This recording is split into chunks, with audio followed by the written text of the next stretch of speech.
নমস্কার বন্ধুরা, মেনকা রান্নাঘরে আপনাদের সবাইকে স্বাগত জানাই। তো বন্ধুরা, আমি আজকে নতুন একটা রেসিপি নিয়ে চলে এসেছি, আবার মালাই চিকেন। তো কিভাবে মালাই চিকেনটা করছি আপনাদের সঙ্গে শেয়ার করছি, চলুন বন্ধুরা বানিয়ে আমি দেখাই রেসিপিটা। তো আমি এখানে 500 মতন মাংস নিয়েছি, ভালো করে ধুয়ে নিয়েছি। এখানে আলু নিয়ে নিয়েছি কটা, আপনারা আলু দিতে পারেন, নাও দিতে পারেন। তো আমি আলু দিচ্ছি। এখানে টমেটো কেটে নিয়েছি আর পেঁয়াজ কেটে নিয়েছি দুখানা। তো এখানে দালচিনি, লবঙ্গ, এলাচ, গোলমরিচের গুঁড়ো, দুটো শুকনো লঙ্কা আর তেজপাতা দিয়ে রেখেছি ফোড়নের জন্য। এখানে আছে নারকেল কুড়ে, আমি এটাকে করে রেখেছি, দুধ বার করে রেখেছি নারকেলে। তো কড়াইতে তেল দিয়ে দিলাম, আগে আলুগুলো ভেজে আমি তুলে নিয়েছি, নিয়ে এখানে ফোড়নগুলো দিয়ে দিলাম। সামান্য একটু সাদা জিরে দিলাম, দিয়ে গরম মশলা, তেজপাতা, শুকনো লঙ্কা সব দিয়ে দিলাম। দিয়ে একটু ফোড়নটা লাল হতেই পেঁয়াজটা দিয়ে ভাজা করে নিচ্ছি, একটু হালকা করে ভেজে নেবো ভালো করে।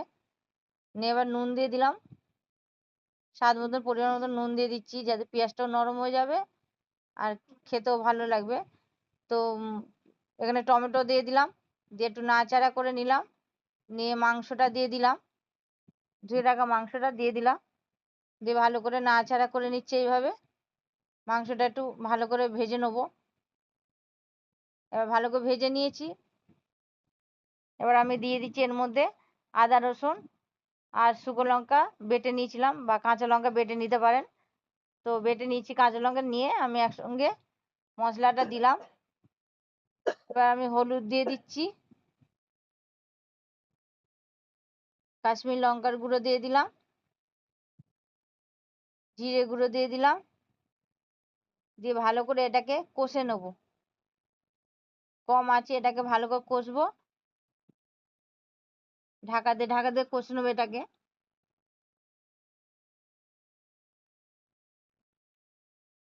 তো এবার ভেজে রাখা আলুগুলো দিয়ে দিলাম, দিয়ে ভালো করে নাড়াচাড়া করে নিচ্ছি।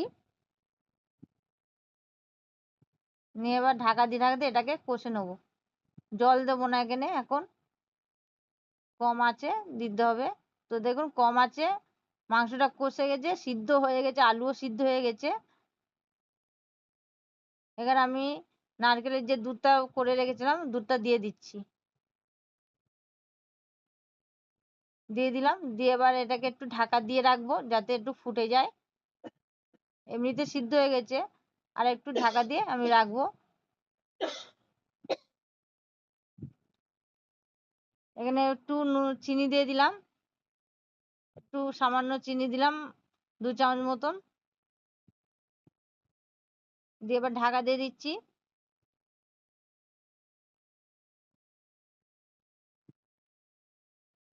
ঢাকা দিয়ে দিলাম।